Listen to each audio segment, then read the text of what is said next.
ਹੁਣ ਆਪਾਂ ਸ਼ੁਰੂ ਪਹਿਲਾਂ ਅਮਨ ਅਰੋੜਾ ਸਾਹਿਬ ਤੋਂ ਹੀ ਕਰਦੇ ਹਾਂ ਕਿ ਹੜ੍ਹਾਂ ਦੇ ਬਾਬਤ ਜਿਹੜੀ ਇੱਕ ਮੀਟਿੰਗ ਸੱਦੀ ਗਈ ਸੀ ਮੁੱਖ ਮੰਤਰੀ ਨਿਵਾਸ 'ਤੇ, ਭਾਵੇਂ ਕਿ ਮੁੱਖ ਮੰਤਰੀ ਹੁਣੀ ਜਿਹੜੇ ਆਨਲਾਈਨ ਜੁੜੇ ਹੋਏ ਸੀ ਹਸਪਤਾਲ ਤੋਂ, ਇਹਨਾਂ ਦੀ ਗੱਡੀ ਅੰਦਰ ਪਾਰਕ ਨਹੀਂ ਕਰਨ ਦਿੱਤੀ ਗਈ। ਉਹਦੇ ਤੋਂ ਬਾਅਦ ਬੜੀਆਂ ਕਲਸੋਆਂ ਜਿਹੜੀਆਂ ਆ ਉੱਠ ਰਹੀਆਂ ਆ ਵੀ ਦਿਖਾਵਾ ਤਾਂ ਕੀਤਾ ਜਾ ਰਿਹਾ, ਪਰ ਫਿਰ ਵੀ ਸਭ ਕੁਝ ਠੀਕ ਨਹੀਂ ਹੈਗਾ।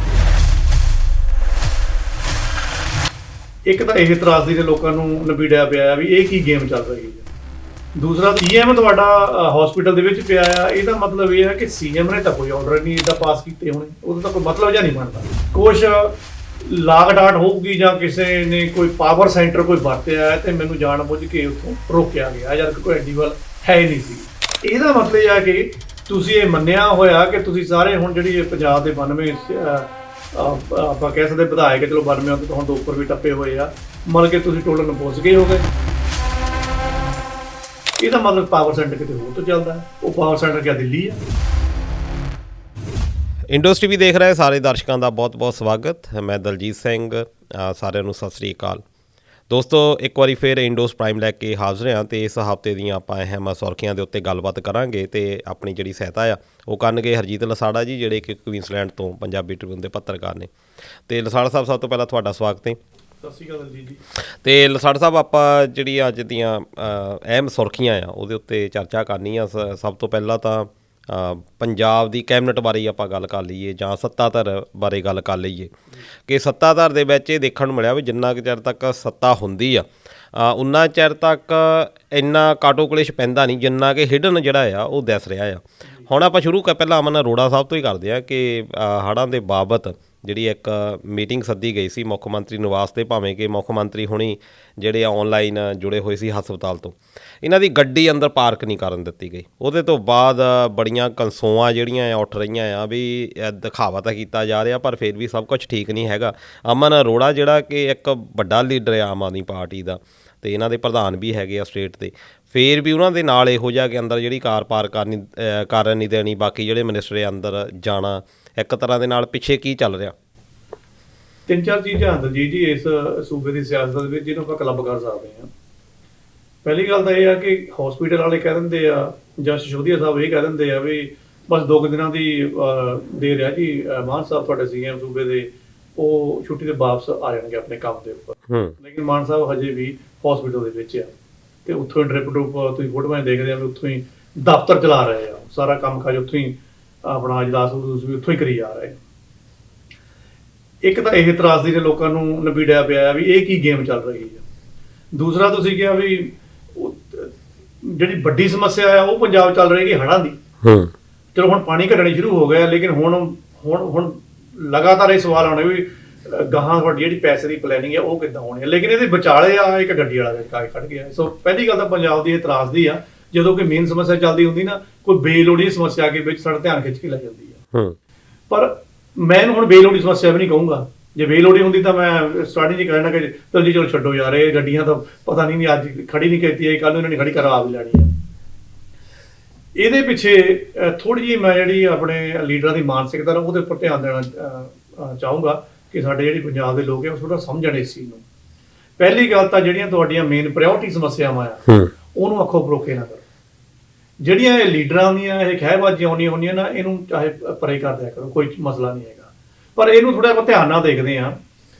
ਮੈਂ ਦੇਖੋ, ਤੁਸੀਂ ਅਮਨ ਅਰੋੜਾ ਦੀ ਜੇ ਆਪਾਂ ਹਸਤੀ ਦੀ ਗੱਲ ਕਰੀਏ, ਇੱਕ ਤਾਂ ਉਹ ਪਾਰਟੀ ਪ੍ਰਧਾਨ ਦੇ ਤੌਰ ਤੇ ਵਿਚਰ ਰਹੇ ਆ, ਦੂਜਾ ਉਹਨਾਂ ਕੋਲ ਹੁਣ ਇਹ ਮਹਿਕਮੇ ਵੀ ਆ। ਠੀਕ ਹੈ ਜੀ, ਇਹਦਾ ਮਤਲਬ ਪਾਵਰ ਤਾਂ ਹੈ ਉਸ ਬੰਦੇ ਕੋਲ, ਲੇਕਿਨ ਇੰਨੀ ਪਾਵਰ ਹੋਣ ਦੇ ਬਾਵਜੂਦ ਵੀ ਅਗਰ ਸਿਕਿਉਰਿਟੀ ਉਹਨਾਂ ਨੂੰ ਉੱਥੋਂ ਵਾਪਸ ਭੇਜ ਦੇਵੇ ਤਾਂ ਉਹਦੇ ਵਿੱਚ ਕੋਈ ਨਾ ਕੋਈ ਤਾਂ ਫਿਰ ਵੱਡੀ ਗੱਲ ਤਾਂ ਹੈ ਵਿੱਚੋਂ ਚੱਲਦੀ ਪਈ ਵੀ ਇੱਦਾਂ ਇਹ ਕਿਉਂ ਹੋਇਆ। ਸੀਐਮ ਤੁਹਾਡਾ ਹਸਪੀਟਲ ਦੇ ਵਿੱਚ ਪਿਆ ਆ, ਇਹਦਾ ਮਤਲਬ ਇਹ ਹੈ ਕਿ ਸੀਐਮ ਨੇ ਤਾਂ ਕੋਈ ਆਰਡਰ ਨਹੀਂ ਇਹਦਾ ਪਾਸ ਕੀਤੇ ਹੋਣੇ, ਉਹਦਾ ਤਾਂ ਕੋਈ ਮਤਲਬ ਜਾਂ ਨਹੀਂ ਬਣਦਾ। ਸੋ ਜਦੋਂ ਇਹ ਘਟਨਾ ਵਾਪਰਦੀ ਆ ਉਦੋਂ ਤਾਂ ਬਿਆਨ ਇਹੀ ਬਾਹਰ ਨਿਕਲ ਕੇ ਆਉਂਦਾ ਆ। ਆਫੀਸ਼ੀਅਲ ਢੰਗ ਨਾਲ ਤਾਂ ਚਲੋ ਆਪਾਂ ਨਹੀਂ ਕਹਿ ਸਕਦੇ, ਪਰ ਵੀਡੀਓ ਦੇ ਵਿੱਚ ਜਾਂ ਆਡੀਓ ਜਾਂ ਆਪਾਂ ਕਹਿ ਲਈਏ ਟਵੀਟਾਂ ਦੇ ਵਿੱਚ ਪਤਾ ਲੱਗ ਜਾਂਦਾ ਵੀ ਮੈਨੂੰ ਉੱਥੇ ਉਹਨਾਂ ਨੇ ਖੱਜਲ ਖੁਆਰ ਕੀਤਾ ਆ, ਖੁਆਰ ਕੀਤਾ ਮੈਨੂੰ ਉਹਨਾਂ ਨੇ। ਤੇ ਕੁਛ ਲਾਗ ਡਾਟ ਹੋਊਗੀ ਜਾਂ ਕਿਸੇ ਨੇ ਕੋਈ ਪਾਵਰ ਸੈਂਟਰ ਕੋਈ ਵਰਤਿਆ ਤੇ ਮੈਨੂੰ ਜਾਣ ਬੁੱਝ ਕੇ ਉੱਥੋਂ ਰੋਕਿਆ ਗਿਆ, ਜਦ ਕਿ ਕੋਈ ਐਡੀ ਵੱਲ ਹੈ ਹੀ ਨਹੀਂ ਸੀ। ਠੀਕ ਹੈ, ਤੁਸੀਂ ਉਦੋਂ ਬਿਆਨ ਕਰਤਾ, ਉਹ ਚੀਜ਼ ਚਰਚਾ 'ਚ ਆ ਗਈ। ਦੂਸਰੇ ਪਾਸੇ ਜਦੋਂ ਆਪਾਂ ਕਹਿੰਦੇ ਉਹ ਚੀਜ਼ ਚਰਚਾ 'ਚ ਆ ਗਈ, ਜਿਹੜੀ ਮੇਨ ਸਮੱਸਿਆ ਹੜ੍ਹਾਂ ਦੀ ਚੱਲ ਰਹੀ ਹੈ, ਲੋਕ ਉੱਥੇ ਹੋਰ ਬਹੁਤ ਕੁਝ ਲੋਕਾਂ ਦੇ ਮਨਾਂ ਦੇ ਵਿੱਚ ਚੱਲ ਰਿਹਾ ਸੂਬੇ ਦੀ ਸਰਕਾਰ ਪ੍ਰਤੀ ਜਾਂ ਕੇਂਦਰ ਪ੍ਰਤੀ, ਉਹ ਚੀਜ਼ ਉਹਨੇ ਟਾਈਮ ਲਈ ਤਾਂ ਥੰਮ ਗਈ। ਲੇਕਿਨ ਹੁਣ ਜਦੋਂ 2 ਦਿਨ ਗੁਜ਼ਰ ਗਏ ਆ, ਜਦੋਂ ਪੱਤਰਕਾਰ ਭਾਈਚਾਰਾ ਅਮਨ ਅਰੋੜੇ ਉਹਨਾਂ ਨਾਲ ਸੰਪਰਕ ਕਰਦਾ ਆ, ਉਹ ਫੋਨ ਨਹੀਂ ਚੱਕਦੇ, ਕੋਈ ਜਵਾਬ ਨਹੀਂ ਆਉਂਦਾ, ਕੋਈ ਸਰਕਾਰੀ ਟਵੀਟ ਨਹੀਂ ਆਉਂਦੀ ਹੈਗੀ, ਜਾਂ ਕੋਈ ਛੋਟੀ ਮੋਟੀ 1-2 ਮਿੰਟ ਦਾ ਉਹਨਾਂ ਦਾ ਪ੍ਰੈਸ ਰਿਲੀਜ਼ ਨਹੀਂ ਆਉਂਦਾ। ਇਹਦਾ ਮਤਲਬ ਇਹ ਆ ਕਿ ਤੁਸੀਂ ਇਹ ਮੰਨਿਆ ਹੋਇਆ ਕਿ ਤੁਸੀਂ ਸਾਰੇ ਹੁਣ ਜਿਹੜੀ ਪੰਜਾਬ ਦੇ 92 ਆਪਾਂ ਕਹਿ ਸਕਦੇ ਵਿਧਾਇਕ, ਚਲੋ 92 ਤੋਂ ਹੁਣ 2 ਉੱਪਰ ਵੀ ਟੱਪੇ ਹੋਏ ਆ, ਮਤਲਬ ਕਿ ਤੁਸੀਂ ਟੋਲਨ ਪੁੱਛ ਗਏ ਹੋ ਗਏ, ਜਾਂ ਤੁਹਾਡੇ ਉੱਪਰ ਪਹਿਲਾਂ ਉਹਨਾਂ ਨੇ ਟੈਸਟਰ ਲਾ ਕੇ ਦੇਖ ਲਏ ਸੀਗੇ ਕਿ ਜੇ ਤੁਹਾਨੂੰ ਇੰਨੇ ਕੁ ਲੈਵਲ ਤੇ ਜਾ ਕੇ ਵੀ ਦਲੀਲ ਕੀਤਾ ਜਾਵੇ ਤੁਸੀਂ ਜਰ ਲੈਣਾ। ਸੋ ਐਡੀ ਮਤਲਬ ਕਿ ਗਿਰਾਵਟ, ਐਡਾ ਨਿਗਾਰ ਸਾਡੇ ਵਿਧਾਇਕਾਂ ਦੇ ਵਿੱਚ ਹੋਰ ਪਹਿਲਾਂ ਪਾਰਟੀਆਂ 'ਚ ਇੰਨਾ ਦੇਖਣ ਨੂੰ ਨਹੀਂ ਮਿਲਿਆ ਕਿ ਤੁਸੀਂ ਇੰਨਾ ਹੀ ਜ਼ਿਆਦਾ ਥੱਲੇ ਕਰਕੇ ਜਾਓ। ਜੇ ਤੁਸੀਂ ਉਸ ਚੀਜ਼ ਦਾ ਉੱਥੇ ਪ੍ਰਤੀਕਰਮ ਦਿੱਤਾ ਸੀਗਾ, ਤੁਸੀਂ ਹੁਣ ਡਰਦੇ ਕਿਉਂ ਆ? ਆ ਜਾਓ ਸਾਹਮਣੇ, ਹੋ ਸਕਦਾ ਤੁਹਾਡੇ ਨਾਲ 4 ਜਾਂ 5 ਜਣੇ ਹੋਰ ਖੜ ਜਾਣ, ਜਾਂ 10 ਜਣੇ ਹੋਰ ਖੜ ਜਾਣ। ਘੱਟ ਤੋਂ ਘੱਟ ਤੁਹਾਡੇ ਐਮਐਲਏ ਦੀ ਪਾਵਰ ਤਾਂ ਉੱਭਰ ਕੇ ਆਵੇ। ਜੇ ਅੱਜ ਤੁਹਾਡੀ ਐਮਐਲਏ ਦੀ ਪਾਵਰ ਉੱਭਰ ਕੇ ਆਊਗੀ, ਤੁਸੀਂ ਲੋਕਾਂ 'ਚ ਵਿਚਰਨ ਜੋਗੇ ਹੋ ਜਾਓਗੇ, ਲੋਕੀ ਤੁਹਾਡੇ ਕੋਲ ਯਕੀਨ ਕਰਨਗੇ, ਜਾਂ ਤੁਸੀਂ ਆਪਣਾ ਕੰਮਕਾਰ ਢੰਗ ਨਾਲ ਕਰ ਲਓਗੇ, ਜਾਂ ਤੁਹਾਡਾ ਜਿਹੜਾ ਅਫਸਰਸ਼ਾਹੀ ਦੇ ਨਾਲ ਹੁਣ ਫਿੱਕ ਪਿਆ ਹੋਇਆ ਹੈ, ਇੱਕ ਦੂਸਰੇ ਦੇ ਕਿੰਤੂ ਪਰੰਤੂ ਕਰਦੇ ਹੋ, ਉਹ ਤੁਹਾਡਾ ਥੋੜ੍ਹਾ ਲਾਗੇ ਹੋ ਜਾਵੇ। ਸੋ ਇਹ ਥੋੜਾ ਸਮਝਣਾ ਪਏਗਾ ਵੀ ਮਤਲਬ ਕਿ ਅਸਲ ਦੇ ਵਿੱਚ ਫਿਰ ਪਾਵਰ ਸੈਂਟਰ ਚੱਲਦਾ ਕਿੱਥੋਂ ਆ? ਜੇ ਉਹਨਾਂ ਦੀ ਗੱਡੀ ਰੋਕੀ ਆ, ਕੀ ਸੀਐਮ ਨੇ ਰਕਾਈ ਆ? ਉਹਦੇ ਉਦੇਸ਼ ਬਹੁਤ ਘੱਟ ਆ, ਕਿਉਂਕਿ ਉੱਥੋਂ ਕੋਈ ਇਹੋ ਜਿਹਾ ਬਿਆਨ ਆਇਆ ਨਹੀਂ ਹੈਗਾ ਕਿ ਮੈਂ ਇਹ ਰੁਕਵਾਇਆ ਜਾਂ ਆਹ ਕਰਨਾ ਕਰਕੇ ਹੋਇਆ। ਇਹਦਾ ਮਤਲਬ ਪਾਵਰ ਸੈਂਟਰ ਕਿਤੇ ਹੋਰ ਤੋਂ ਚੱਲਦਾ ਹੈ। ਉਹ ਪਾਵਰ ਸੈਂਟਰ ਕਿਆ ਦਿੱਲੀ ਆ? ਜਾਂ ਉਹ ਪਾਵਰ ਸੈਂਟਰ ਜਿਹੜਾ ਆ ਕੇ ਬੈਠਾ ਹੋਇਆ ਹੈ ਥੋੜਾ ਜਿਹਾ ਸਿਸੋਦੀਆ ਜਾਂ ਹੋਰ ਬਾਕੀ ਜੈਨ ਨਹੀਂ ਬੈਠੇ ਹੋਏ ਆ, ਕਿ ਉਹ ਕਿਸੇ ਰੰਜਿਸ਼ ਦੇ ਤੌਰ ਤੇ ਜਾਂ ਕੁਝ ਦਿਖਾਵਾ ਕਰਨ ਦੇ ਤੌਰ ਤੇ ਕਿ ਭਾਈ ਜੇ ਤੇਰੇ ਕੋਲੇ ਪ੍ਰਧਾਨਗੀ ਆ ਜਾਂ ਤੇਰੇ ਕੋਲ ਇਹ ਡਿਪਾਰਟਮੈਂਟ ਹੈਗੇ ਆ, ਤੂੰ ਹਾਈ ਪਾਵਰ ਨਹੀਂ ਹੈ ਕਿ ਤੇਰੇ ਉੱਪਰ ਵੀ ਹੋਰ ਪਾਵਰ ਬੈਠੀ ਆ? ਜਾਂ ਉਹ ਇਹ ਸ਼ੋਅ ਕਰਨਾ ਚਾਹੁੰਦੇ ਕਿ ਸਾਡੀ ਪਾਰਟੀ ਦਾ ਕਲਚਰ ਹੀ ਇਹ ਆ, ਅਸੀਂ ਤਾਂ ਐਦਾਂ ਹੀ ਚੱਲਦੇ ਆ ਔਰ ਤੁਹਾਨੂੰ ਐਦਾਂ ਹੀ ਚੱਲਣਾ ਪੈਣਾ। ਪਰ ਪਾਰਟੀ ਦੀ ਕਲਚਰ ਦੀ ਆਪਾਂ ਜੇ ਗੱਲ ਕਰੀਏ, ਪਰ ਪੰਜਾਬ ਦੇ ਲੋਕ ਸ਼ਾਇਦ ਇਹ ਚੀਜ਼ ਐਕਸੈਪਟ ਨਹੀਂ ਕਰਨਗੇ ਕਿ ਬਾਹਰਲਾ ਬੰਦਾ ਕੋਈ ਆ ਕੇ, ਜਿੱਦਾਂ ਹੁਣ ਸਿਸੋਦੀਆ ਸਾਹਿਬ ਆ, ਭਾਵੇਂ ਹੜ੍ਹਾਂ ਦੇ ਜਾਂਦੇ ਰਹੇ ਇਲਾਕਿਆਂ ਦੇ ਵਿੱਚ, ਪਰ ਉਹ ਕਿਹੜੇ ਸੰਵਿਧਾਨਕ ਅਹੁਦੇ ਦੇ ਨਾਲ ਜਾਂਦੇ ਆ? ਹੁਣ ਜੇ ਉਹ ਦੇਖਿਆ ਜਾਵੇ, ਉਹਨਾਂ ਨੂੰ 2 ਵਾਰੀ ਜਿਤਾਇਆ ਦਿੱਲੀ ਦੀ ਜਨਤਾ ਨੇ, ਅਤੇ ਉੱਥੇ ਉਹ ਮਿਨਿਸਟਰ ਵੀ ਰਹੇ ਆ, ਵਧੀਆ ਕੰਮ ਵੀ ਕੀਤੇ ਆ, ਅਤੇ ਹੁਣ ਉਹ ਜਦੋਂ ਹਾਰ ਗਏ ਆ, ਉਹ ਇਲਾਕੇ ਨੂੰ ਛੱਡ ਕੇ ਪੰਜਾਬ ਦਾ ਫਿਕਰ ਕਰਦੇ ਆ। ਇੱਕ ਜਿਹੜਾ ਬੰਦਾ ਹਾਰਿਆ ਵੀ ਹੁੰਦਾ, ਉਹਨੇ ਵਿਰੋਧੀ ਧਿਰ ਦੀ ਇੱਕ ਭੂਮਿਕਾ ਨਿਭਾਉਣੀ ਹੁੰਦੀ ਆ। ਬਹੁਤ ਸਾਰੇ ਉਹਨਾਂ ਦੇ ਵਰਕਰ ਹੋਣਗੇ, ਸਪੋਰਟਰ ਹੋਣਗੇ, ਇਹਨਾਂ ਨੂੰ ਤਾਂ ਦੇਰ ਰਾਤ ਉੱਥੇ ਅਵੇਲੇਬਲ ਰਹਿਣਾ ਚਾਹੀਦਾ।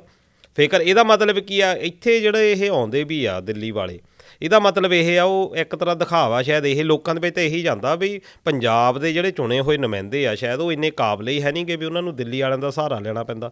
ਪਹਿਲਾਂ ਰਾਘਵ ਚੱਡਾ ਦੇ ਉੱਤੇ ਕਿੱਦਾਂ ਦੀ ਦੋਸ਼ ਲੱਗਦੇ ਰਹੇ ਆ ਵੀ ਇਹ ਜਿਹੜੀ ਪਾਵਰ ਸੈਂਟਰ ਜਿਹੜਾ ਆ ਇੱਦਾਂ ਚੱਲਦਾ ਰਿਹਾ। ਇਹਦੇ ਉੱਤੇ ਗੱਲ, ਜਿੱਦਾਂ ਤੁਹਾਡੀ ਗੱਲ ਸਹੀ ਆ ਵੀ ਇਹ ਬੋਲਦੇ ਨਹੀਂ, ਸ਼ਾਇਦ ਇਹਦਾ ਜਿਹੜਾ ਖਾਮਿਆਜ਼ਾ ਆ ਆਉਣ ਵਾਲੀਆਂ ਚੋਣਾਂ ਦੇ ਵਿੱਚ ਲੋਕਾਂ ਨੇ ਫਿਰ ਬਦਲੇ ਤਾਂ ਲੈਣੇ ਆ। ਇਹ ਵੀ ਹੁਣ ਸਾਡੇ ਵਿਧਾਇਕਾਂ ਨੂੰ ਸੋਚਣਾ ਪਊਗਾ ਵੀ ਤੁਸੀਂ ਥੱਲੇ ਇਲਾਕੇ ਚੱਲਣਾ ਆ, ਕਿਉਂਕਿ ਜੇ ਤੁਸੀਂ ਥੱਲੇ ਇਲਾਕੇ ਵੀ ਚੱਲਣਾ ਆ ਤਾਂ ਜਿਹੜਾ ਆਉਣ ਵਾਲਾ ਹੁਣ 1.5 ਸਾਲ ਦਾ ਸਮਾਂ ਰਹਿ ਗਿਆ ਆ, ਉਹ ਤੁਹਾਡੇ ਪੱਲੇ ਹੈ ਕੀ ਆ? ਨਾ ਤਾਂ ਤੁਹਾਡੇ ਕੋਈ ਕੰਮ ਹੋਇਆ, ਨਾ ਤੁਹਾਡਾ ਕੋਈ ਨਾਮ ਬੜਾ ਉੱਭਰ ਕੇ ਸਾਹਮਣੇ ਆਇਆ ਆ। ਲੋਕੀ ਤੁਹਾਡੇ ਤੋਂ ਗੁੱਸੇ ਆ, ਰਾਜਨੀਤਿਕ ਸਥਿਰਤਾ ਤੁਹਾਡੇ 'ਚ ਵੀ ਬਣੀ ਹੋਈ ਆ ਤੇ ਨਾਲ ਬਾਕੀ ਪਾਰਟੀਆਂ 'ਚ ਵੀ ਬਣੀ ਹੋਈ ਆ। ਜੇ ਅਕਾਲੀਆਂ 'ਚ ਸਥਿਰਤਾ ਨਹੀਂ ਹੈਗੀ, ਕਾਂਗਰਸ ਸਥਿਰਤਾ ਨਹੀਂ ਹੈਗੀ, ਤੇ ਤੁਹਾਡੀ ਆਪਣੀ ਪਾਰਟੀ ਆਮ ਆਦਮੀ ਪਾਰਟੀ ਸਥਿਰਤਾ ਨਹੀਂ ਹੈਗੀ, ਇਹਦਾ ਮਤਲਬ ਐਡਾ ਵੱਡਾ ਤੁਸੀਂ ਸਪੇਸ ਉੱਥੇ ਪ੍ਰੋਵਾਈਡ ਕਰ ਰਹੇ ਹੋ ਚੁੱਪ 'ਚ ਰਹਿ ਕੇ। ਇਹਦਾ ਮਤਲਬ ਜਿਹਨੂੰ ਤੁਸੀਂ ਕਹਿੰਦੇ ਹੋ ਕਿ ਇਹ ਸਾਡੇ ਹਮੇਸ਼ਾ ਜੜੀ ਆ ਕੇ ਬਹਿ ਜਾਂਦੇ ਆ, ਕੇਂਦਰ ਵਾਲੇ, ਫਲਾਨੀ ਪਾਰਟੀ ਵਾਲੇ, ਧਮਕੜੀ ਵਾਲੇ, ਉਹ ਫਿਰ ਜੜੀ ਹੋਈ ਬੈਠਣਗੇ ਫਿਰ ਉਹ। ਪਰ ਹੁਣ ਨਾਲੇ ਆਪਾਂ ਮਨਜਿੰਦਰ ਸਿੰਘ ਲਾਲਪੁਰਾ ਹੁਣ ਦੀ ਵੀ ਗੱਲ ਲਾ ਲੈਂਦੇ ਹਾਂ ਕਿ ਅਦਾਲਤ ਦੇ ਵਿੱਚ ਇੱਕ ਪੁਰਾਣਾ 12-13 ਸਾਲ ਪੁਰਾਣਾ ਇੱਕ ਸਾਡੇ ਜਿਹੜੇ ਆਡੀਅנס ਆ ਉਹਨਾਂ ਨੇ ਜ਼ਰੂਰ ਦੇਖਿਆ ਹੋਣਾ ਕਿ ਇੱਕ ਬਹੁਤ ਵੀਡੀਓ ਵਾਇਰਲ ਹੋਈ ਸੀ। ਮੈਨੂੰ ਲੱਗਦਾ ਵੀ ਇਸ ਤਰ੍ਹਾਂ ਦੀ ਇਹ ਪਹਿਲੀ ਸ਼ਾਇਦ ਵੀਡੀਓ ਵਾਇਰਲ ਹੋਈ ਸੀ ਜਿਹਦੇ ਵਿੱਚ ਇੱਕ ਜਵਾਨ ਕੁੜੀ ਨੂੰ ਸੜਕ ਦੇ ਕਿਨਾਰੇ ਦੇ ਉੱਤੇ ਪਹਿਲਾਂ ਤਾਂ ਉਹਦੇ ਨਾਲ ਜਿਹੜਾ ਗਲਤ ਵਤੀਰਾ ਕੀਤਾ ਜਾਂਦਾ, ਫਿਰ ਪੁਲਿਸ ਜੇ ਤੋਂ ਆਸ ਰੱਖਦੀਆਂ ਕੁੜੀਆਂ ਕਿ ਸਾਡੀ ਸੇਫਟੀ, ਪੁਲਿਸ ਸਾਡੀ ਸੇਫਟੀ ਲਈ ਆ, ਪੁਲਿਸ ਨੇ ਜਿਹੜਾ ਉਹਨੂੰ ਕੁੱਟਿਆ, ਨਜਾਇਜ਼ ਜਿਹੜਾ ਉੱਥੇ ਕੁੱਟਿਆ ਅਤੇ ਬਹੁਤ ਹੀ ਗਲਤ ਤਰੀਕੇ ਦੇ ਨਾਲ। ਅਤੇ ਉਸ ਤੋਂ ਬਾਅਦ ਜੇ ਉਹ ਵੀਡੀਓ ਵਾਇਰਲ ਨਾ ਹੁੰਦੀ ਤਾਂ ਸ਼ਾਇਦ ਇਹ ਮੁੱਦਾ ਇੱਦਾਂ ਹੀ ਹੋ ਜਾਂਦਾ। ਪਰ ਇਹ ਹੈਰਾਨੀ ਦੀ ਗੱਲ ਇਹ ਆ ਵੀ ਇੰਨਾ ਕੁਛ ਹੋਣ ਦੇ ਬਾਵਜੂਦ ਵੀ, ਉਹ ਵੀਡੀਓ ਵਾਇਰਲ ਹੋਣ ਤੋਂ ਬਾਅਦ ਵੀ ਸੁਪਰੀਮ ਕੋਰਟ ਨੂੰ ਵਿੱਚ ਦਖਲ ਅੰਦਾਜ਼ੀ ਕਰਕੇ ਜਿਹੜਾ ਕੇਸ ਆ ਉਹ ਦਾਖਲ ਕਰਨਾ ਪਿਆ। ਉਸ ਕੇਸ ਦੇ ਵਿੱਚ ਹੁਣ ਜਿਹੜਾ ਦਾਖਲ ਹੋਇਆ ਸੀ, SC ਐਕਟ ਜਿਹੜਾ ਲੱਗਾ, ਉਹਦੇ ਵਿੱਚ ਉਹ ਜਿਹੜੀ ਕੁੜੀ ਆ ਉਹ ਦੱਸ ਵੀ ਰਹੀ ਆ ਵੀ ਇੱਕ ਜਿਹੜਾ ਬਹੁਤ ਧੱਕੇਸ਼ਾਹੀ ਜਿਹੜੀ ਸਹਿਣੀ ਪਈ ਆ, ਭਾਵੇਂ ਕਿ ਸੁਪਰੀਮ ਕੋਰਟ ਨੇ ਉਹਨਾਂ ਨੂੰ ਸਿਕਿਉਰਿਟੀ ਵੀ ਦਿੱਤੀ, ਬਾਅਦ ਦੇ ਵਿੱਚ ਸਮੇਂ ਦੀਆਂ ਸਰਕਾਰਾਂ ਨੇ ਸਿਕਿਉਰਿਟੀ ਹਟਾਈ ਵੀ ਆ। ਹੁਣ ਨਾਮ ਜਿਹੜਾ ਅਹਿਮ ਆਉਂਦਾ ਇਹਦੇ ਵਿੱਚ, ਚਲੋ 2 ਮੁਲਾਜ਼ਮ ਵੀ ਹੈਗੇ ਆ ਜਿਨ੍ਹਾਂ ਨੇ ਕੁੱਟਿਆ ਕੁੜੀ ਨੂੰ।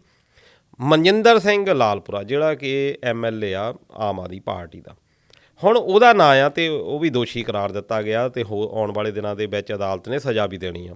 ਹੁਣ ਇੱਕ ਪਾਸੇ ਤਾਂ ਇਹ ਕਿਹਾ ਜਾਂਦਾ ਸੀ ਆਮ ਆਦਮੀ ਪਾਰਟੀ ਨੂੰ ਵੀ ਅਸੀਂ ਜਿਨ੍ਹਾਂ ਨੂੰ ਵੀ ਦਿੱਤੀਆਂ ਟਿਕਟਾਂ ਉਹ ਤਾਂ ਬੰਦੇ ਆਮ ਲੋਕ ਨੇ, ਉਹ ਬੰਦੇ ਬੜੇ ਦੁੱਧ ਧੋਤੇ ਨੇ, ਉਹਨਾਂ ਦੇ ਉੱਤੇ ਇੱਦਾਂ ਦਾ ਇਲਜ਼ਾਮ ਕੋਈ ਨਹੀਂ।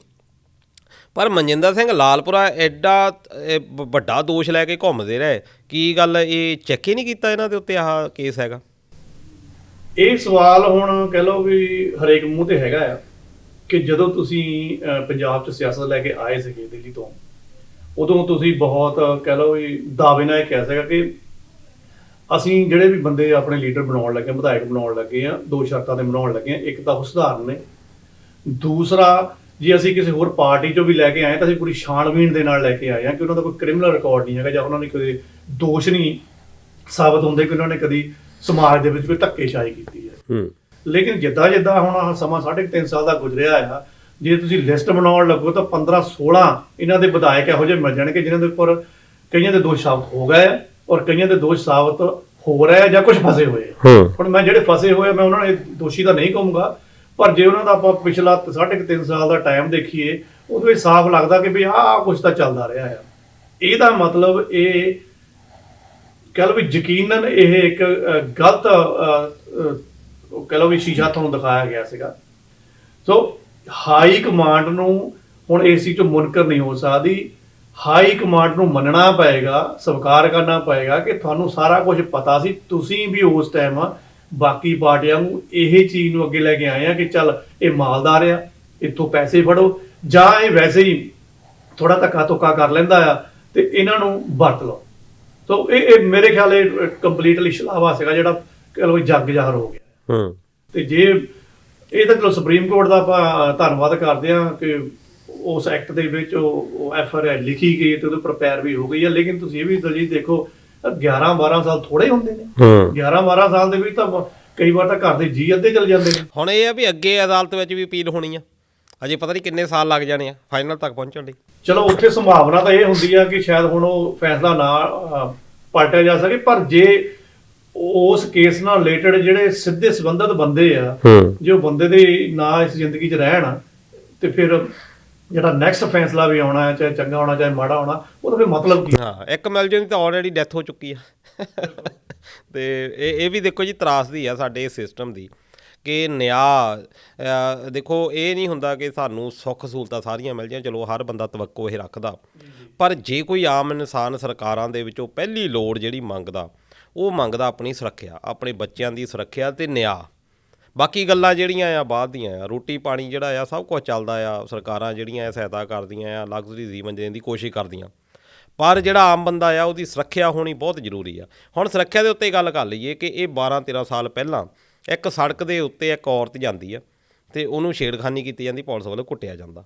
ਹੁਣ 12-13 ਸਾਲਾਂ ਬਾਅਦ ਹੀ ਆ, ਕੱਲ੍ਹ ਜਾਂ ਪਰਸੋਂ ਦੀ ਇੱਕ ਵੀਡੀਓ ਬੜੀ ਵਾਇਰਲ ਹੋ ਰਹੀ ਆ ਵੀ ਕਿ ਇੱਕ ਆਟੋ ਦੇ ਵਿੱਚ ਲੁਧਿਆਣੇ ਦੇ ਕੋਲ ਜਿਹੜੀ ਇੱਕ ਲੇਡੀ ਆ ਉਹ ਬਾਹਰ ਨੂੰ ਜਿੱਦਾਂ ਲਮਕ ਰਹੀ ਆ ਅਤੇ ਬਚਾਉਣ ਦੇ ਲਈ ਦਰਖਾਸਤ ਕਰ ਰਹੀ ਆ।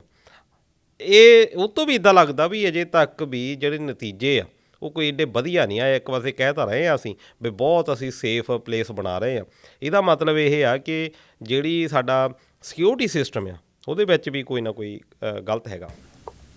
ਪਿਛਲੇ 11-12 ਸਾਲ ਨੂੰ ਤੇ ਜੇ ਆਪਾਂ ਹੁਣ ਦੇ ਸਮੇਂ ਦੇਖਦੇ ਹਾਂ, ਮੈਨੂੰ ਲੱਗਦਾ ਜਿਹਦੀ ਕੋਈ ਐਡੀਆਂ ਕੁਝ ਤਬਦੀਲੀਆਂ ਆਈਆਂ ਨਹੀਂ ਹੈਗੀਆਂ। ਲੀਡਰ ਆਉਂਦੇ ਆ, ਲੀਡਰ ਚਲੇ ਜਾਂਦੇ ਆ, ਪਾਰਟੀਆਂ ਵਾਰੀਆਂ ਪਾਈਆਂ ਹੋਈਆਂ ਆ, ਲੇਕਿਨ ਜਿਹੜੀ ਲਾਅ ਐਂਡ ਆਰਡਰ ਆ ਉਹ ਉੱਥੇ ਇੱਕ ਖੜੋਤ 'ਚ ਖੜਾ ਆ ਜੀ।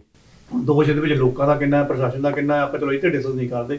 ਤੁਸੀਂ ਐਗਜ਼ਾਮਪਲ ਚੱਕੀ ਆ, ਉਹ ਵੈਸੇ ਮੀਡੀਆ ਦੇ ਵਿੱਚ ਇੱਦਾਂ ਦਾ ਕਹਿੰਦੇ ਫਲੋਰ ਦੀ ਘਟਨਾ ਆ, ਪਰ ਜਿਹੜੇ ਉਹ ਦੁਆਬੇ ਏਰੀਏ ਨੂੰ ਬਿਲੋਂਗ ਕਰਦੇ ਆ, ਜਲੰਧਰ ਜ਼ਿਲ੍ਹੇ ਨੂੰ ਬਿਲੋਂਗ ਕਰਦੇ ਆ, ਉਹ ਉਹਨਾਂ ਨੂੰ ਮੈਂ ਦੱਸਦਾ ਕਿ ਅਸਲ 'ਚ ਫਲੋਰ ਨੂੰ ਨਹੀਂ ਆਪਾਂ ਕਹਿ ਸਕਦੇ।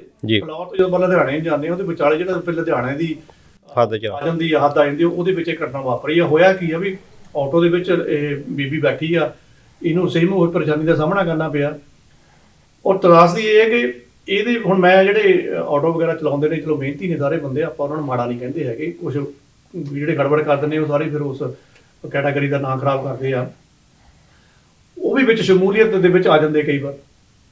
ਹੁਣ ਔਰਤ ਨੇ ਜਦੋਂ ਦੇਖਿਆ ਕਿ ਵਿੱਚ ਬੈਠੀ ਦੇ ਜਿਵੇਂ ਮੈਂ ਚੀਕ ਝਾੜਾ ਵੀ ਪਾ ਰਹੀ ਹਾਂ, ਕੋਈ ਸੁਣ ਤਾਂ ਰਿਹਾ ਨਹੀਂ, ਉੱਥੇ ਹੌਰਨ ਨੇ ਹੁੰਦੇ ਨਾ, ਪਤਾ ਨਹੀਂ ਲੱਗਦਾ ਹੈਗਾ, ਕਵਰ ਅਪ ਵੀ ਹੁੰਦਾ ਆ। ਉਹਨੇ ਫਿਰ ਤਰੀਕਾ ਇਹ ਸੋਚਿਆ ਕਿ ਕਿਉਂ ਨਾ ਮੈਂ ਬਾਹਰ ਫਿਜ਼ੀਕਲੀ ਲੰਘ ਕੇ ਜਾਵਾਂ ਤਾਂ ਕਿ ਲੋਕਾਂ ਦੀ ਨਿਗਾਹ ਚ ਆ ਜਾਵਾਂ। ਚਲੋ ਦਲੇਰ ਸੀਗੀ ਔਰਤ, ਉਹ ਬਾਹਰ ਲੰਘ ਕੇ ਰਹੀ ਕਾਫੀ ਚਿਰ। ਪਿੱਛੇ ਕਿਸੇ ਨੇ ਉਹਦੀ ਵੀਡੀਓ ਬਣਾਈ ਆ ਤੇ ਨਾਲ ਫਿਰ ਅਬਜ਼ਰਵ ਕੀਤਾ ਕਿ ਬੀਬੀ ਕਿਸੇ ਦੁਬਦਾ ਜਿਹਾ, ਮਤਲਬ ਕਿ ਇਹਦਾ ਕੁਛ ਨਾ ਕੁਛ ਗਲਤ ਹੋਣ ਜਾ ਰਿਹਾ। ਫਿਰ ਜਾ ਕੇ ਉਹ ਪਿਛਲੇ ਜਿਹੜਾ ਵੀਡੀਓ ਬਣਾਈ ਆ ਉਹਨਾਂ ਨੇ ਡਿਸੀਜ਼ਨ ਲਿਆ ਕਿ ਯਾਰ ਇਹ ਆਟੋ ਨੂੰ ਘੇਰੋ, ਜਾ ਕੇ ਦੇਖੋ ਸੀ ਹੋਣ ਕੀ ਡਿਆ। ਉਹ ਫਿਰ ਜਦੋਂ ਜਾ ਕੇ ਉਹਨੇ ਘੇਰਿਆ ਤੇ ਸਾਰਾ ਸੀਨ ਕਲੀਅਰ ਹੋਇਆ, ਆਟੋ ਵਾਲਾ ਵੀ ਵਿੱਚ ਸ਼ਮੂਲੀਅਤ ਹੋਈ ਤੇ ਨਾਲ ਜਿਹੜੇ ਸੀਗੇ ਉਹਨਾਂ ਦੀ ਵੀ ਵਿੱਚ ਸ਼ਮੂਲੀਅਤ ਹੋਈ। ਥਾਪੜਾ ਦੂੜਾ ਚੰਗਾ ਉਹਨਾਂ ਦੇ ਫਿਰਿਆ। ਚਲੋ ਥਾਪੜੇ ਨੂੰ ਛੱਡੋ, ਉਸ ਔਰਤ ਦੀ ਜਾਨ ਬਚ ਗਈ ਆ ਜਾਂ ਕੁਝ ਵੀ ਉਹਨਾਂ ਮੰਦਭਾਗਾ ਹੋਣਾ ਸੀ ਉਹ ਬਚ ਗਿਆ।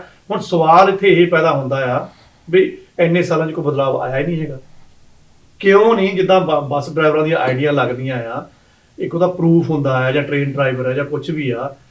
ਆਟੋ ਦੇਖੋ, ਸ਼ਹਿਰਾਂ ਦੇ ਵਿੱਚ ਆਟੋ ਇੱਕ ਇਹੋ ਜਿਹੀ ਮਸ਼ੀਨਰੀ ਆ ਜਿਹੜੀ ਲਗਾਤਾਰ ਸੜਕਾਂ ਦੇ ਉੱਪਰ ਚੱਲਦੀ ਆ, ਲੇਕਿਨ ਇਹਦੇ ਉੱਪਰ ਸਾਡਾ ਕੰਟਰੋਲ ਕਿੰਨਾ ਕਿ ਹਾਈ ਨਹੀਂ ਕੰਟਰੋਲ। ਕਿਸੇ ਹੋਰ ਸ਼ਹਿਰ 'ਚੋਂ ਆ ਜਾਂਦੇ ਜਾਂ ਕਿਸੇ ਹੋਰ ਸੂਬੇ 'ਚੋਂ ਆ ਜਾਂਦੇ ਆ, ਮੇਰੀ ਭੁਗਤ ਨਾਲ ਆਟੋ ਪਾ ਲੈਂਦੇ ਆ ਜਾਂ ਠੇਕੇਦਾਰਾਂ ਨਾਲ ਗਵੰਡ ਧੁੱਪ ਕਰਕੇ ਤੁਸੀਂ ਉੱਥੇ ਚਲਾਉਣ ਲੱਗ ਪੈਂਦੇ ਹੋ। ਕੀ ਤੁਸੀਂ ਉਹਨਾਂ ਦੀਆਂ ਆਈਡੀਆਂ ਚੈੱਕ ਕਰਦੇ ਹੋ, ਲਾਇਸੈਂਸ ਰਿਨਿਊ ਹੋ ਰਹੇ ਆ ਜਾਂ ਉਹ ਡਿਸਪਲੇ ਦੇ ਉੱਪਰ ਆ ਰਿਹਾ ਆ, ਤਾਂ ਕਿ ਜਿਹੜਾ ਕਸਟਮਰ ਆ ਕੇ ਤੁਹਾਡੇ 'ਚ ਬਹਿੰਦਾ ਆ।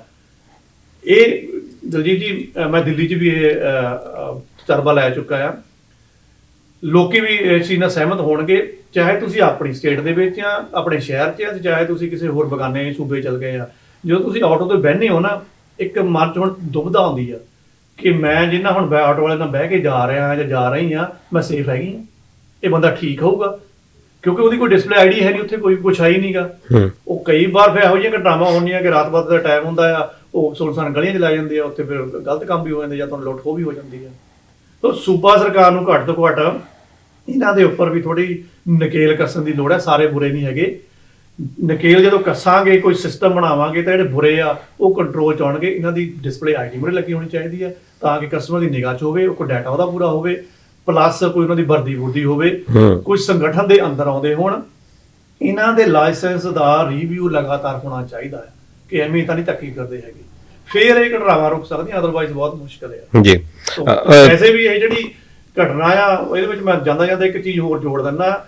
ਹੁਣ ਇਹਨਾਂ ਰਿਲੇਟ ਤਾਂ ਨਹੀਂ ਕਰਦੀ ਹੈਗੀ, ਅਸੀਂ ਵੈਸੇ ਹੀ ਬਹੁਤ ਅਵੇਸਲੇ ਆ ਟ੍ਰੈਫਿਕ ਦੇ ਮਾਮਲੇ ਦੇ ਵਿੱਚ, ਤੇ ਜੇ ਤੁਸੀਂ ਅੱਗੇ ਮੁੱਦਾ ਛੇੜੂਗੇ ਤਾਂ ਆਪਾਂ ਜ਼ਰੂਰ ਉਹਨੂੰ ਅੱਗੇ ਲੈ ਲਾਂਗੇ। ਕਿਉਂਕਿ ਕਈ ਵਾਰ ਹੁੰਦਾ ਵੀ ਘਰ 'ਚੋਂ ਕੋਈ ਵਿਧਾਇਕ ਕੋਈ ਹੋ ਰਿਹਾ, ਅਸੀਂ ਵੈਸੇ ਹੀ ਚੁੱਕ ਚਾਏ ਹੁੰਦੇ ਆਪਣੀ ਗੱਡੀ 'ਚ ਬਹਿ ਕੇ ਵੀ ਮੈਂ ਜਿੱਥੇ ਮਰਜ਼ੀ ਧੱਕ ਲਵਾਂ ਤੇ ਨਹੀਂ। ਇਹ ਵੀ ਕਾਫੀ ਵਾਇਰਲ ਵੀਡੀਓ ਹੋ ਗਈ ਆ। ਉਹ ਆਪਣੇ ਵਿਧਾਇਕ ਜੀਵਨ ਜੋਤ ਬਾਲੀ ਸ਼ਾਇਦ ਤੁਸੀਂ ਗੱਲ ਕਰ ਰਹੇ ਆ, ਉਹਨਾਂ ਦੇ ਹਾਂ, ਪਰ ਹਾਂ ਉਹ ਵੀ ਹੁਣ ਰੌਂਗ ਸਾਈਡ ਤੋਂ ਆ ਰਹੇ ਆ। ਜੇ ਤੁਸੀਂ ਹੁਣ ਚਾਹੇ ਕੋਈ, ਜੇ ਤੁਸੀਂ ਸੰਵਿਧਾਨਕ ਅਹੁਦੇ ਦੇ ਉੱਤੇ ਆ, ਫਿਰ ਤਾਂ ਸ਼ਾਇਦ ਤੁਹਾਡੀ ਹੋਰ ਵੀ ਰਿਸਪੌਂਸੀਬਿਲਿਟੀ ਵੱਧ ਜਾਂਦੀ ਆ। ਭਾਵੇਂ ਤੁਸੀਂ ਤੁਹਾਡੇ ਬਿਲੋਂਗ, ਤੁਹਾਡੇ ਰਿਸ਼ਤੇਦਾਰ ਜਿਹੜੇ ਆ, ਇੱਕ ਤਰ੍ਹਾਂ ਦੇ ਨਾਲ ਤੁਸੀਂ ਜਿੱਦਾਂ ਦਾਅਵਾ ਕਰਦੇ ਆ ਵੀ ਮੈਂ ਉਹਦਾ ਘਰ ਵਾਲਾ ਆ, ਭਾਵੇਂ ਉਹ ਆਪ ਵੀ ਹੋਵੇ, ਤਾਂ ਵੀ ਉਹਨੂੰ ਅਖਤਿਆਰ ਕੋਈ ਨਹੀਂ ਹੈਗਾ ਕਿ ਉਹ ਜਿਹੜੇ ਰੂਲਸ ਜਿਹੜੇ ਬਣੇ ਹੋਏ ਆ ਸੜਕ 'ਤੇ, ਕਿਉਂਕਿ ਬਾਕੀ ਜਦੋਂ ਤੁਸੀਂ ਰੂਲ ਤੋੜਦੇ ਆ, ਬਾਕੀਆਂ ਦੀ ਜਾਨ ਖਤਰੇ ਦੇ ਵਿੱਚ ਆ, ਜਾਂ ਤੁਸੀਂ ਦੂਜਿਆਂ ਨੂੰ ਪ੍ਰਭਾਵਿਤ ਕਰਦੇ ਆ, ਫਿਰ ਉਸ ਤੋਂ ਬਾਅਦ ਤੁਸੀਂ ਜਿਹੜਾ ਆ ਉਹਨੂੰ ਇਸ਼ੂ ਬਣਾ ਲੈਂਦੇ ਆ। ਇਹਦੀ ਬਜਾਏ ਇਹ ਆ ਵੀ ਹਲੀਮੀ ਦੇ ਨਾਲ ਜੇ ਉੱਥੇ ਸੌਰੀ ਵੀ ਕਹਿ ਦਿੱਤਾ ਜਾਵੇ ਤਾਂ ਕੀ ਉੱਥੇ ਹੋ ਜਾਂਦਾ।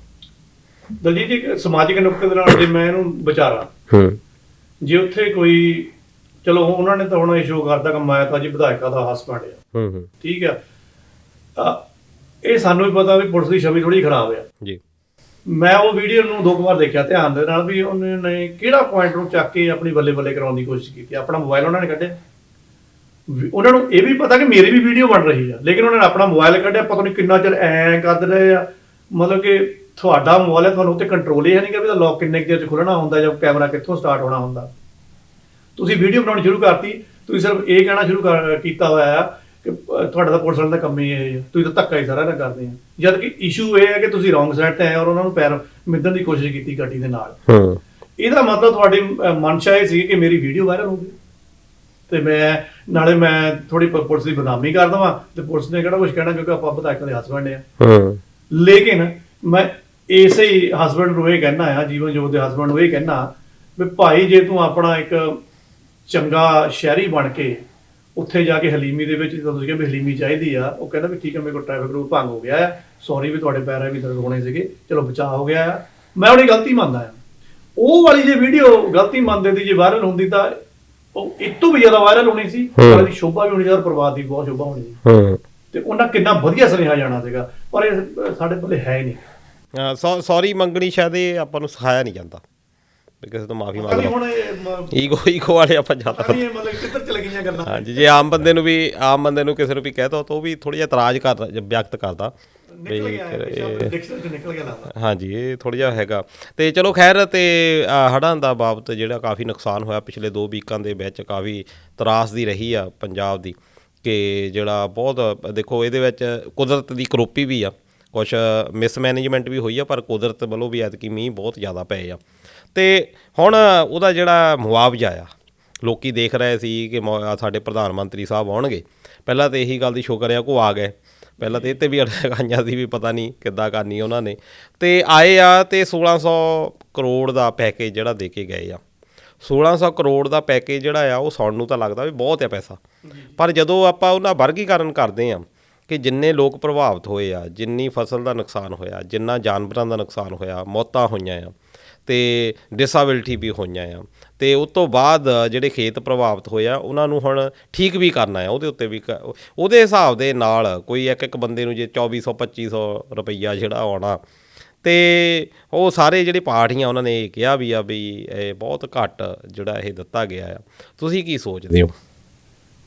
ਤੁਸੀਂ ਜੀ ਥੋੜਾ ਮੁੱਦਾ ਲੰਮਾ ਹੈ, ਪਰ ਆਪਾਂ ਟੂ ਦੀ ਪੁਆਇੰਟ ਗੱਲ ਕਰਾਂਗੇ ਤਾਂ ਕਿ ਉਹਦੇ ਵਿੱਚੋਂ ਕੁਛ ਨਾ ਕੁਛ ਸਾਨੂੰ ਸਮਝਣ ਦਾ ਮੌਕਾ ਮਿਲੇ। ਹੜ੍ਹਾਂ ਦੇ ਨੁਕਸਾਨ ਦੀ ਪਹਿਲਾਂ ਮੈਂ 2 ਸ਼ਬਦਾਂ ਦੇ ਵਿੱਚ ਦੱਸ ਦਿੰਦਾ ਵੀ ਕਿੰਨਾ ਕੁ ਹੋਇਆ ਹੈ, ਕਿਉਂਕਿ ਸਰਕਾਰੀ ਅੰਕੜੇ ਵੀ ਸਾਡੇ ਪ੍ਰੋਪਰ ਨਹੀਂ ਆ ਰਹੇ ਹੈਗੇ। ਇਹ ਵੀ ਕਿੰਨਾ ਕੀ ਹੋ ਸਕਦੀ ਸੂਬਾ ਸਰਕਾਰ ਦੀ, ਕਿ ਤੁਹਾਨੂੰ ਪਤਾ ਹੀ ਨਹੀਂ ਲੱਗ ਰਿਹਾ ਕਿ ਅਸੀਂ ਕਿੱਦਾਂ ਦੱਸਣਾ ਵੀ ਸਾਡਾ ਕਿੰਨਾ ਨੁਕਸਾਨ ਹੋ ਗਿਆ ਆ, ਔਰ ਕਿੱਦਾਂ ਇਹ ਦੱਸਣਾ ਹੈ ਕਿ ਜਦੋਂ ਪਾਣੀ ਉਤਰ ਜਾਣਾ ਨੇ ਉਸ ਤੋਂ ਬਾਅਦ ਹੋਰ ਨੁਕਸਾਨ ਵੀ ਫਿਰ ਜਿਹੜਾ ਅਣਕਿਆਸਾ ਹੁੰਦਾ ਉਹ ਵੀ ਆਉਣਾ ਹੈ। ਕੋਈ ਪੇਪਰ ਵਰਕ ਨਹੀਂ ਹੈਗਾ। ਜਦੋਂ ਤੁਹਾਡਾ ਕੋਈ ਪੇਪਰ ਵਰਕ ਹੀ ਹੈ ਨਹੀਂਗਾ, ਤੁਸੀਂ ਐਵੇਂ ਬੋਲ ਦਿੰਦੇ ਹੋ ਜੀ ਇੰਨਾ ਕੁ ਪੈਸਾ ਸਾਨੂੰ ਚਾਹੀਦਾ ਆ, ਉਹ ਇੱਕ ਹਵਾ ਜੀ 'ਤੇ ਲੱਗਦੀ ਆ। ਤੇ ਤੁਹਾਡਾ ਕੋਈ ਪੇਪਰ ਵਰਕ ਤਾਂ ਹੈ ਨਹੀਂਗਾ, ਤੁਸੀਂ ਐਵੇਂ ਗੱਲਾਂ ਕਰੀ ਜਾਂਦੇ, ਜਿੰਨਾ ਤੁਹਾਨੂੰ ਦੇਤਾ ਉਹਨੇ ਨਾਲ ਬਣ ਕੇ ਸਾਰ ਲਓ ਆਪਣਾ। ਫਿਰ ਜੇ ਕੋਈ ਕਹਿੰਦਾ ਆ ਉੱਥੇ ਪੀਸੀ ਦੇ ਵਿੱਚ ਕਿ ਇਹ ਤਾਂ ਜੀ ਥੋੜਾ ਅਗਲਾ ਫਿਰ ਮੁਰਿਓ ਟਾਂਚ ਮਾਰ ਜਾਂਦਾ, ਭਾਈ ਆਪਕੋ ਤਾਂ ਹਿੰਦੀ ਨਹੀਂ ਆਤੀ। ਚੁੱਪ। ਹਾਂ, ਇਹ ਵੀ ਕਾਫੀ ਹੋਇਆ ਕਿ ਇਹ ਇੱਕ ਤਰ੍ਹਾਂ ਦੇ ਨਾਲ ਸਿੱਧਾ ਹੀ ਕਹਿ ਦੇਣਾ ਕਿ ਆਪਕੋ ਹਿੰਦੀ ਨਹੀਂ ਆਤੀ। ਦੇਖੋ, ਜੇ ਸੂਬੇ ਦੀ ਸਰਕਾਰ ਤੁਹਾਨੂੰ ਟੈਸਟਰ ਲਾ ਕੇ ਚੈੱਕ ਕਰ ਚੁੱਕੀ ਹੈ ਕਿ ਤੁਸੀਂ ਕਿਹੜਾ ਬੋਲਣਾ ਆ, ਉਹੀ ਬੰਦੇ ਬੈਠੇ ਆ ਨਾ, ਚਾਹੇ ਉਹਨਾਂ ਦੀ ਪਾਰਟੀ ਦਾ ਚਾਹੇ ਹੋਰ ਪਾਰਟੀ ਦਾ ਆ, ਤੁਹਾਨੂੰ ਹਿੰਦੀ ਕਹਿੰਦਾ ਨਹੀਂ ਆਉਂਦੀ ਹੈਗੀ, ਤੁਹਾਨੂੰ ਸਮਝ ਨਹੀਂ ਲੱਗੀ ਕਿੰਨਾ ਆ। ਮਤਲਬ ਕਿ ਤੁਸੀਂ ਉੱਥੇ ਤੁਸੀਂ ਸਵਾਲ ਕਰ ਦਿੱਤਾ, ਠੀਕ ਹੈ ਜੀ, ਉਹਨੂੰ ਥੋੜਾ ਚਰਚਾ 'ਚ ਵੀ ਲਿਆਂਦਾ, ਲੇਕਿਨ ਤੁਹਾਡੇ 'ਚ ਇੰਨਾ ਉੱਥੇ ਹੈ ਨਹੀਂਗਾ ਕਿ ਤੁਸੀਂ ਚਲੋ ਠੀਕ ਆ, ਤੁਹਾਡੇ ਮਾਣਯੋਗ PM ਬੋਲ ਰਹੇ ਆ, ਤੁਸੀਂ ਉੱਥੇ ਕੋਈ ਹੁਣ ਬਹੁਤਾ ਹੋ ਹੱਲਾ ਤਾਂ ਨਹੀਂ ਕਰਨਾ, ਤੁਸੀਂ ਜਿਹੜੀ PC ਚੱਲ ਰਹੀ ਆ ਉਹ 'ਚ ਵਾਕਆਊਟ ਕਰ ਜਾਓ। ਆਪਣਾ ਜਿਹੜਾ ਰੋਸਾ ਆ ਉਹਨੂੰ ਢੰਗ ਨਾਲ ਦਰਜ ਦਾ ਕਰਵਾਓ, ਤੁਸੀਂ ਫਿਰ ਚੁੱਪ ਕਾਹਲੀ ਕਰ ਜਾਂਦੇ ਹੋ, ਡਰ ਕੇ ਇਸ ਚੀਜ਼ ਦਾ ਲੱਗਦਾ ਹੈ। ਸੋ ਇਹ ਵਿਧਾਇਕਾਂ ਦੇ ਨਲਾਇਕੀਆਂ ਦਾ ਨਹੀਂ ਸਮਝ ਲੱਗਦੀ ਹੈ ਕਿ ਮੜ ਜੀ ਗੱਲ ਠਾ ਵੀ ਲੈਂਦੇ ਆ, ਉਹ ਤੋਂ ਬਾਅਦ ਵੀ ਪਤਾ ਨਹੀਂ ਕਿਸ ਗੱਲੋਂ ਡਰ ਕੇ ਚੁੱਪ ਕਰ ਜਾਂਦੇ, ਖਰੇ ਖਾਦਾ ਪੀਤਾ ਇੰਨਾ ਹੁੰਦਾ ਕਿ ਚਲੋ ਬਸ ਕਰ ਬਹੁਤ ਹੋ ਗਿਆ, ਇਹ ਤੋਂ ਜ਼ਿਆਦਾ ਨਾ ਆਪਾਂ ਕਰੀਏ। ਤੇ ਉਹ ਵੀ ਇਹ ਟੈਸਟਰ ਫਿਰ ਉਹਨਾਂ ਦੇ ਕੰਮ ਆਉਂਦੇ ਆ, ਉਹ ਤੁਹਾਨੂੰ ਲਤਾੜ ਕੇ ਗਏ ਆ ਇਸ ਚੀਜ਼ ਦੇ ਨਾਲ।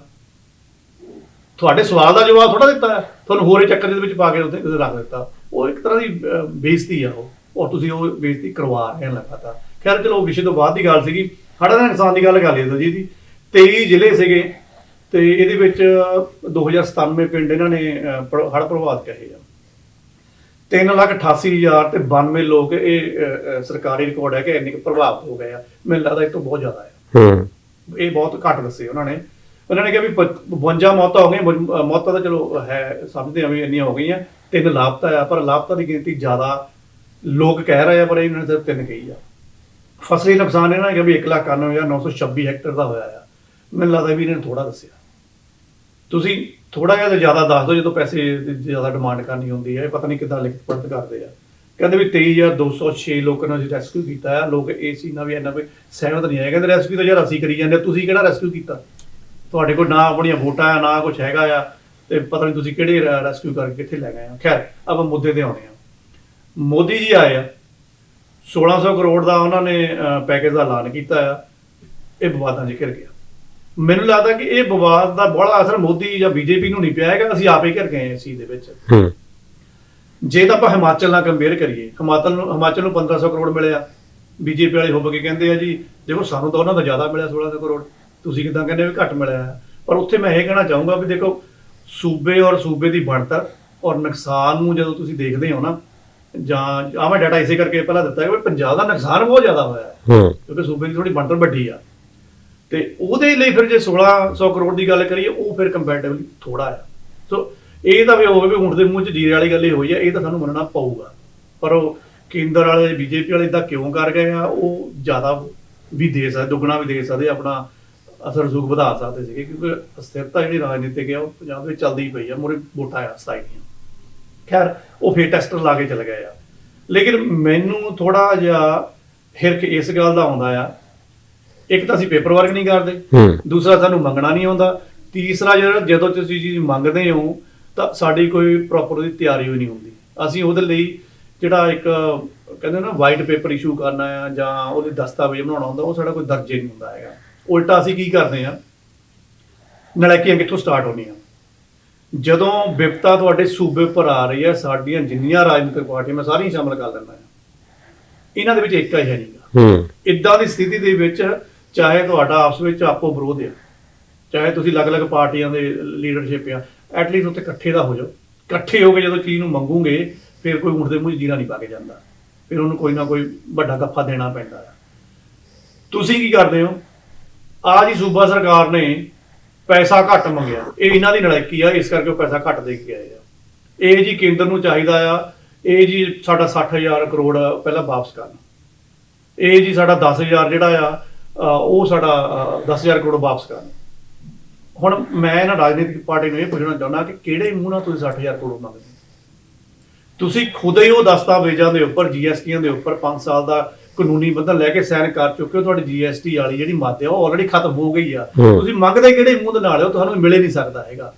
ਫਿਰ ਤੁਸੀਂ ਕਹਿੰਦੇ ਹੋ ਜੀ ਕੇਂਦਰ ਵਾਲੇ ਸਾਡਾ ਜਿਹੜਾ 10,000 ਕਰੋੜ ਦਾ ਫਲੱਡ ਰਿਲੀਫ ਫੰਡ ਹੁੰਦਾ ਆ, ਉਹ ਸਾਨੂੰ ਵਰਤਣ ਨਹੀਂ ਦਿੰਦੇ। ਤੇ ਭਾਈ ਤੁਹਾਨੂੰ ਨਹੀਂ ਪਤਾ, ਤੁਹਾਡੀਆਂ ਵੀ ਸਰਕਾਰਾਂ ਆਈਆਂ ਸੀ, ਤੁਸੀਂ ਵਰਤਿਆ ਸੀ ਕਦੇ ਇਦਾਂ? ਇਹ ਰਿਲੀਫ ਫੰਡ ਤੁਸੀਂ ਬਿਨਾਂ ਕੇਂਦਰ ਦੇ ਸਾਈਨ ਤੋਂ, ਸਿਗਨੇਚਰ ਤੋਂ ਇੱਕ ਵੀ ਪੈਸਾ ਕਢਾ ਨਹੀਂ ਸਕਦੇ ਹੈਗੇ। ਫਿਰ ਤੁਸੀਂ ਕਿਹੜੇ ਮੂੰਹ ਨਾਲ ਕਹੀ ਜਾਂਦੇ ਹੋ ਜੀ ਇਹ ਹੁਣ ਦੀ ਸੂਬਾ ਸਰਕਾਰ ਦੀ ਨਲਾਇਕੀ ਆ? ਇਹਦਾ ਨਲਾਇਕੀ ਤੁਹਾਡੀਆਂ ਵੀ ਰਹੀਆਂ ਆ, ਪੰਜਾਬ ਦੇ ਲੋਕਾਂ ਨੂੰ ਇੱਥੋਂ ਵੀ ਬੇਵਕੂਫ ਬਣਾਉਣ ਡਏ ਆ। ਦੂਸਰਾ, ਸੂਬੇ ਸਰਕਾਰ ਦੀ ਬੇਵਕੂਫੀ ਕੀ ਬਣਦੀ ਆ? ਮੰਨਦੇ ਆ ਕਿ ਇਸ 10,000 ਕਰੋੜ ਦੇ ਵਿੱਚ ਤੁਸੀਂ ਪੈਸਾ ਨਹੀਂ ਕਢਾ ਸਕਦੇ ਐਟ ਏ ਟਾਈਮ, ਉੱਥੇ ਸਿਗਨੇਚਰ ਚਾਹੀਦੇ, ਤੁਹਾਨੂੰ ਕੇਂਦਰ ਦੀ ਪ੍ਰਵਾਨਗੀ ਚਾਹੀਦੀ ਆ। ਲੇਕਿਨ ਜਦੋਂ ਤੁਹਾਨੂੰ ਪਤਾ ਕਿ ਵਿਪਤਾ ਆ ਗਈ ਆ, ਜਾਂ ਤੁਹਾਨੂੰ ਲੱਗਦਾ ਸੀ ਕਿ ਵਿਪਤਾ ਆਉਣ ਵਾਲੀ, ਕਿਉਂਕਿ ਪ੍ਰੈਡਿਕਸ਼ਨ ਤਾਂ ਸੀਗੀਆਂ ਵੀ ਮੀਂਹ ਜ਼ਿਆਦਾ ਪੈਣੇ ਆ, ਤੁਸੀਂ 3 ਜਾਂ 3.5 ਮਹੀਨੇ ਪਹਿਲਾਂ ਵਾਲੀ ਕੰਡੀਸ਼ਨ ਕਿਉਂ ਨਹੀਂ ਪੂਰੀ ਕੀਤੀ? ਤੁਸੀਂ ਪੂਰਾ ਪੇਪਰ ਵਰਕ ਬਣਾ ਕੇ ਕਿਉਂ ਨਹੀਂ ਕੇਂਦਰ ਕੋਲ ਭੇਜਿਆ ਕਿ ਸਾਡੇ ਕੋਲ ਆ ਵਿਪਤਾ ਆ ਸਕਦੀ ਆ, ਸਾਨੂੰ ਇਹਦੇ ਵਿੱਚੋਂ 15-20% ਜਿਹੜਾ ਅਮਾਊਂਟ ਹੁੰਦਾ ਆ ਉਹਨਾਂ ਦੇ ਬਿਨਾਂ ਸਿਗਨੇਚਰ ਤੋਂ ਤੁਸੀਂ ਵਰਤ ਸਕਦੇ ਹੁੰਦੇ ਆ, ਉਹ ਪ੍ਰਵਾਨਗੀਆਂ ਕਿਉਂ ਨਹੀਂ ਲੈ ਕੇ ਰੱਖੀਆਂ? ਸੋ ਨਲਾਇਕੀਆਂ ਤਾਂ ਸਾਡੀਆਂ ਆਪਣੀਆਂ ਆ, ਸਾਨੂੰ ਨਾ ਪੇਪਰ ਵਰਕ ਕਰਨਾ ਆਉਂਦਾ, ਨਾ ਸਾਨੂੰ ਪ੍ਰੀ ਪਲੈਨਿੰਗ ਪਹਿਲਾਂ ਕਰਨੀ ਆਉਂਦੀ ਆ, ਨਾ ਸਾਨੂੰ ਪਤਾ ਕਿ ਪੈਸਾ ਮੰਗਣਾ ਕਿਸ ਹਿਸਾਬ ਦੇ ਨਾਲ ਆ, ਤੇ ਉੱਪਰੋਂ ਲੋਕਾਂ ਨੂੰ ਤੁਸੀਂ ਚੱਕਰਾਂ 'ਚ ਪਾਇਆ। ਚਲੋ ਇਹੀ ਕਹਿ ਸਕਦੇ ਕੰਮ ਅਜੇ ਸਿੱਖਦੇ ਆ, ਤੇ ਚਲੋ ਟਾਈਮ ਵੀ ਕਾਫੀ ਹੋ ਗਿਆ, ਤੇ ਹੁਣ ਦਿਓ ਇਜਾਜ਼ਤ, ਤੇ ਹੋਰ ਤੁਸੀਂ ਜਾਂਦੇ ਜਾਂਦੇ ਕੁਝ ਕਹਿਣਾ ਹੋਵੇ? ਇੱਕ ਤਾਂ ਜੀ ਮੈਂ ਪ੍ਰੈਡਿਕਸ਼ਨ ਕਰਨਾ ਚਾਹੁੰਦਾ ਆ, ਦੇਖੋ ਕੁਝ ਦਾਵਾ ਤਾਂ ਨਹੀਂ ਹੁੰਦਾ, ਇੱਕ ਪੱਤਰਕਾਰੀ ਨਜ਼ਰੀਆ ਹੁੰਦਾ ਕਿ ਜਿਸ ਤਰ੍ਹਾਂ ਦੀ ਸਥਿਤੀਆਂ ਚੱਲਦੀਆਂ, ਦੇਖੋ ਆਉਣ ਵਾਲਾ ਟਾਈਮ ਹੈਗਾ ਫੈਸਟੀਵਲ ਸੀਜ਼ਨ, ਹਾਂਜੀ ਠੀਕ ਆ, ਰਾਜਨੀਤਿਕ ਸਥਿਰਤਾ ਸਾਡੇ ਸਾਰੀਆਂ ਪਾਰਟੀਆਂ 'ਚ ਬਣੀ ਹੋਈ, ਲੇਕਿਨ ਬੀਜੇਪੀ ਫਿਲਹਾਲ ਵੀ ਚੁੱਪ ਕਰਕੇ ਬੈਠੀ ਆ। ਮੈਨੂੰ ਲੱਗਦਾ ਇਸ ਕਰਕੇ ਚੁੱਪ ਕਰਕੇ ਬੈਠੀ ਆ, ਇਸੇ ਕਰਕੇ ਤੁਹਾਨੂੰ ਕੁਝ ਦੇਖ ਨਹੀਂ ਗਏ ਹੈਗੇ। ਉਹਨਾਂ ਨੂੰ ਹੈਗਾ ਵੀ ਜਿਹੜਾ ਜਿੱਦਾਂ ਵੀ ਜਿੱਤੂਗੇ ਇਹਨਾਂ ਨੂੰ ਜਿੱਤ ਲੈਣ ਦਿਓ, ਜ਼ਿਆਦਾ ਧੌਣ ਤੇ ਗੋਡਾ ਰੱਖ ਕੇ ਉਹਨਾਂ ਨੂੰ ਆਪਣੇ ਵੱਲ ਮੋੜ ਲਾਂਗੇ, ਜਿਹੜਾ ਨਹੀਂ ਮੁੜੂਗਾ ਫਿਰ ਪੈਸੇ ਦੀ ਗੇਮ ਤਾਂ ਚੱਲਦੀ ਆ।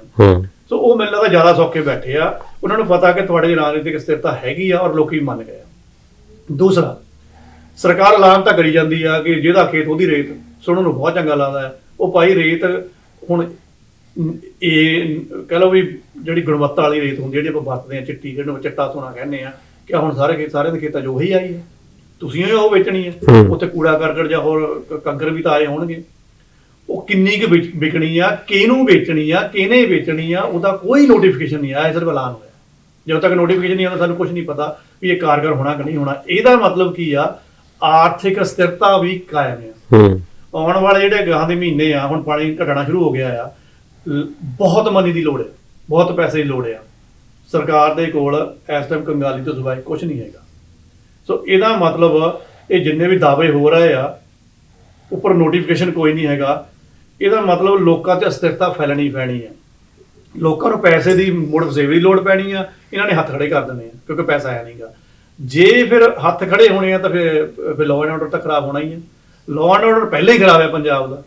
ਹੁਣ ਤਿੰਨ ਚੀਜ਼ਾਂ ਆਉਣ ਵਾਲੇ 3 ਮਹੀਨਿਆਂ ਦੇ ਵਿੱਚ ਪੂਰੀਆਂ ਪੀਕ ਤੇ ਆਉਣੀਆਂ, ਰਾਜਨੀਤਿਕ ਸਥਿਰਤਾ, ਆਰਥਿਕ ਸਥਿਰਤਾ ਤੇ ਲਾਅ ਐਂਡ ਆਰਡਰ। ਤੇ ਜੇ ਕਿਸੇ ਸੂਬੇ ਦੇ ਵਿੱਚ ਤਿੰਨ ਚੀਜ਼ਾਂ ਇਕੱਠੀਆਂ ਹੋ ਜਾਣ ਔਰ ਕੇਂਦਰ ਨਾਲ ਤੁਹਾਡੀ ਨਾ ਬਣਦੀ ਹੋਵੇ ਤੇ ਕੇਂਦਰ ਵਾਲੇ ਚਾਹਣਗੇ ਨਹੀਂ ਕਿ ਚਲ ਆਪਣੀ ਏਜੰਸੀ ਨੂੰ ਕਹੀਏ ਵੀ ਥੋੜਾ ਹੋਰ ਖਰਾਬ ਕਰ ਦਿਓ ਜੀ, ਲਾਅ ਐਂਡ ਆਰਡਰ ਹੀ ਖਰਾਬ ਕਰਨਾ ਹੈ। ਤੇ ਜੇ ਥੋੜਾ ਜਿਹਾ ਹੋਰ ਖਰਾਬ ਹੋ ਗਿਆ ਪੰਜਾਬ ਦਾ ਮਾਹੌਲ, ਤੁਹਾਨੂੰ ਲੱਗਦਾ ਨਹੀਂ ਕਿ ਨਵੰਬਰ ਦਸੰਬਰ ਤੱਕ ਇੱਥੇ ਵੀ ਗਵਰਨਰ ਰਾਜ ਲੱਗ ਜਾਊਗਾ? ਤੇ ਜੇ ਗਵਰਨਰ ਰਾਜ ਲੱਗ ਜਾਊਗਾ, ਮੈਂ ਨਹੀਂ ਕਹਿੰਦਾ ਲੱਗੇ, ਪਹਿਲੇ ਪੰਜਾਬ ਨੇ ਬਹੁਤ ਸਭ ਤੋਂ ਜ਼ਿਆਦਾ ਝੱਲਿਆ ਆ, ਜੇ ਇਹ ਲੱਗ ਜਾਊਗਾ ਤਾਂ ਇਹਦਾ ਮਤਲਬ ਇਹ ਲੀਡਰ ਜਿਹੜੇ ਆ ਇਹਨਾਂ ਨੂੰ ਪਤਾ ਨਹੀਂ ਇਹ ਪਾਗਲ ਨੇ, ਇਹਨਾਂ ਨੇ ਆਪਣੀ ਗੋਟੀਆਂ ਸੈੱਟ ਨਹੀਂ ਕੀਤੀਆਂ ਹੋਈਆਂ। ਨਹੀਂ ਪਰ ਗੱਲ ਇਹ ਹੈ ਕਿ ਇਹ ਤਾਂ ਸਾਰਿਆਂ ਨੇ ਆਪਣੀ ਗੀਟੀਆਂ ਸੈੱਟ ਕਰ ਲੈਣੀਆਂ, ਪੰਜਾਬ ਕਿੱਥੇ ਜਾਊਗਾ? ਜੀ ਬਿਲਕੁਲ।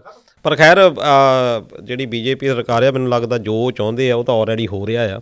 ਤੇ ਬਾਕੀ ਜਿਹੜਾ ਭਵਿੱਖ ਦੇ ਵਿੱਚ ਆਪਾਂ ਦੇਖਦੇ ਹਾਂ, ਸਾਲ ਡੇਢ ਸਾਲ ਰਹਿ ਗਿਆ, ਤੇ ਇਹ ਸਾਲ ਡੇਢ ਸਾਲ ਦੇ ਵਿੱਚ ਕਿੱਦਾਂ ਦੀ ਕਾਰਗੁਜ਼ਾਰੀ ਰਹਿੰਦੀ ਆ।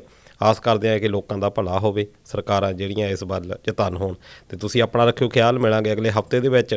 ਤੇ ਰੱਬ ਰਾਖਾ। ਸਤਿ ਸ਼੍ਰੀ ਅਕਾਲ। ਸਤਿ ਸ਼੍ਰੀ ਅਕਾਲ।